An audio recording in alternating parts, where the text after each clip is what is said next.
The commanding officer stepped onto the ship, looked down, and found a dog staring up at him. The dog raised his right paw to his brow, a salute. Clean, deliberate, unmistakable. Taught to him over weeks of training by a private who had smuggled him aboard a troop ship in the folds of his overcoat. The officer looked at the dog. The dog looked at the officer. The salute held. The officer let him stay. That dog, a brindle-coated stray with a stub for a tail and a breed that nobody could identify, would spend the next 18 months in the trenches of the Western Front. He would survive 17 battles. He would save his regiment from mustard gas attacks.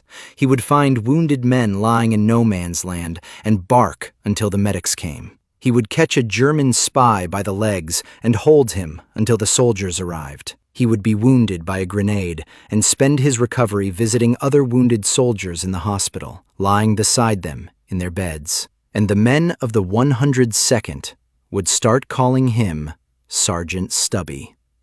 Not because the army pinned the rank on him, but because every man in the regiment agreed he had earned it.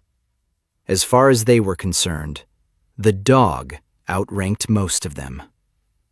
His name was Stubby. He was the most famous war dog of the First World War, and he started life as a stray, wandering the grounds of Yale University with nowhere to go and nobody to belong to. In July 1917, the 102nd Infantry Regiment of the 26th Yankee Division was training on the grounds of Yale University in New Haven, Connecticut. America had entered the war 3 months earlier, and the campus had been converted into a military camp. Young men drilling on football fields, marching past lecture halls, preparing for a war across an ocean that most of them had never seen. A stray dog wandered in through the gate. He was small, tiger-striped coat, short, stubby tail. He looked like he might be part Boston Terrier, part something else, part nothing in particular.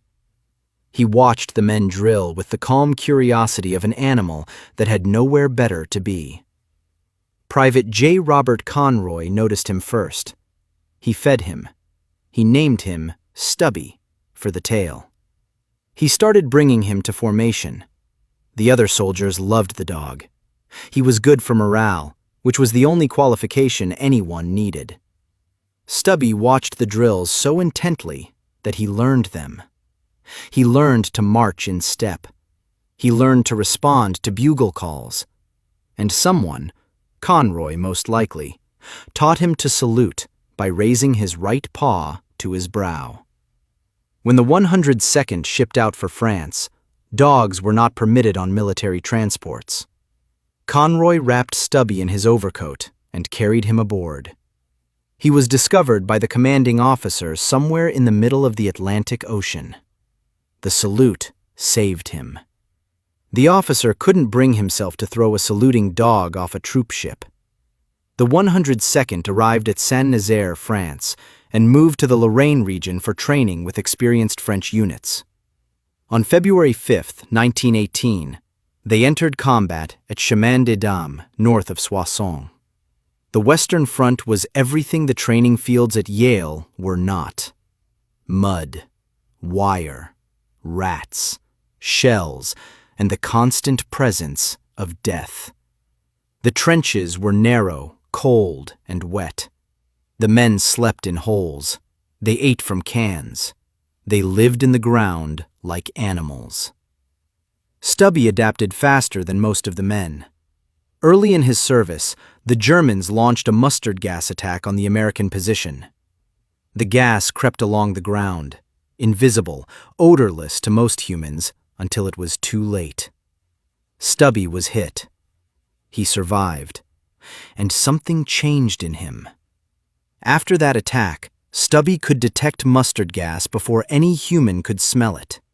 His nose, already thousands of times more sensitive than a man's, had been calibrated by the attack itself. When gas was coming, Stubby knew. He would bark.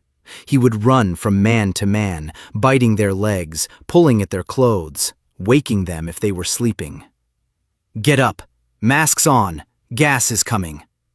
A dog, screaming in the only language he had, saving men who couldn't smell what was about to kill them.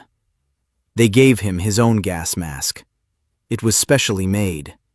He wore it the same way the soldiers wore theirs, strapped to his face, eyes wide, breathing through the filter while the poison drifted past.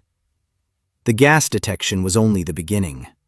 Stubby could hear incoming artillery shells before any human ear could register the sound.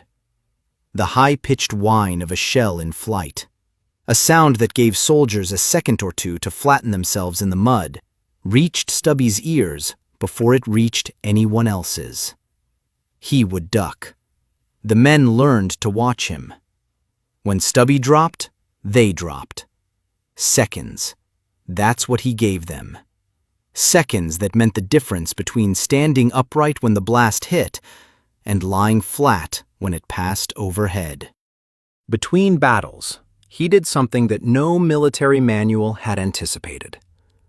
He went into no man's land, the churned, cratered wasteland between the trenches, and found wounded soldiers, men who had been hit during an attack and were lying in the open, unable to move, waiting for someone to find them before they bled out. Stubby found them. He barked. Medics followed the sound. Soldiers who would have died in the mud were carried to aid stations because a dog had found them first. And when he found men who were beyond saving, men who were dying in the dirt between the lines, he lay down beside them. He pressed his body against theirs. He stayed until the end. 17 battles, 4 major offensives, Aisne-Marne, Saint-Mihiel, Meuse-Argonne, Champagne-Marne. 18 months in the trenches of the Western Front. Stubby was in all of it. Then came the spy. A German soldier had infiltrated the American lines. He was wearing a disguise and mapping the trench positions, recording the layout, the gun emplacements, the communication routes, the kind of intelligence that would allow German artillery to target every critical point in the American sector. Stubby was on his usual rounds when he encountered the man. The German called out to him, a friendly voice, a stranger trying to pass as someone who belonged. Stubby pinned his ears back. He barked. The German ran. Stubby lunged. He caught the man by the legs, bit down, and tripped him. The German hit the ground. Stubby held on, teeth locked into the man's trousers, growling, refusing to let go, until American soldiers arrived and took the spy into custody. A stray dog from the Yale campus had just captured a German intelligence operative in the trenches of the Western Front. After this, the men of the 102nd started calling him Sergeant Stubby. The rank was never made official. The Army didn't have a process for promoting dogs, but nobody in the regiment would have argued with it. The stray, who had wandered onto a training field at Yale, had caught a German spy in the trenches of France. As far as every man in the 102nd was concerned, he had earned whatever title they wanted to give him. A grenade wounded him during one of the later battles. Shrapnel tore into his chest and leg. He was carried to a field hospital, where he was treated alongside human soldiers. While recovering, he visited the other patients. He walked from bed to bed. He lay beside wounded men. He let them put their hands on his fur. Soldiers who hadn't smiled in weeks smiled at the dog who had been blown up the same way they had and was walking around the hospital like it was a park. He was one of the first therapy dogs in military history. Nobody called him that. Nobody had the word yet. They just knew that when Stubby lay down beside a man who was missing a leg or bleeding through his bandages, something in that man's face changed. When the 102nd helped liberate the French town of Château-Thierry, the women of the town made Stubby a gift. A chamois blanket, soft leather, hand-stitched, embroidered with the flags of the Allied nations. And then, Conroy did something that said everything about the bond between the two of them. He took his own medals, the decorations he had earned in combat, the service stripes, the wound stripe, and pinned them onto Stubby's blanket. He credited the dog with getting him through the war. He wanted the world to know it. By the time the armistice was signed on November 11, 1918, Stubby's blanket carried more decorations than most soldiers' uniforms. Most of them were Conroy's. All of them were earned together. Stubby came home a celebrity. He led parades. He marched at the head of columns of soldiers through American cities, and the crowds cheered louder for the dog than for the men behind him. He met 3 presidents: Woodrow Wilson, Warren Harding, and Calvin Coolidge. General John J. Pershing, the commander of all American forces in Europe, personally presented him with a medal from the Humane Education Society. The YMCA gave him a lifetime membership. The terms were specific: 3 bones a day and a place to sleep for as long as he lived. The American Legion gave him a lifetime membership too. Conroy enrolled at Georgetown University Law School. Stubby went with him.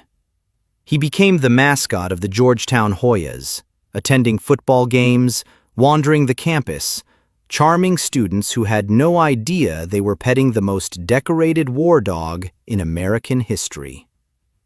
Stubby died on March 16, 1926. He was about 10 years old. Conroy, the private who had found a stray on a training field and couldn't leave him behind, was with him at the end. Stubby's body was preserved and placed in the Smithsonian National Museum of American History in Washington, D.C. He is there today, standing behind glass in his chamois blanket, medals still pinned to the leather, stub tail still visible, looking out at visitors with the same calm expression he wore when he saluted a commanding officer on a troop ship in 1917. A stray with no breed, no owner, no home. A dog who wandered onto a training field and wandered into a war and did things that the men around him couldn't do. Smelled gas before it killed them, heard shells before they landed, found wounded men before they died, caught a spy before he escaped. 17 battles, 1 salute, 1 spy.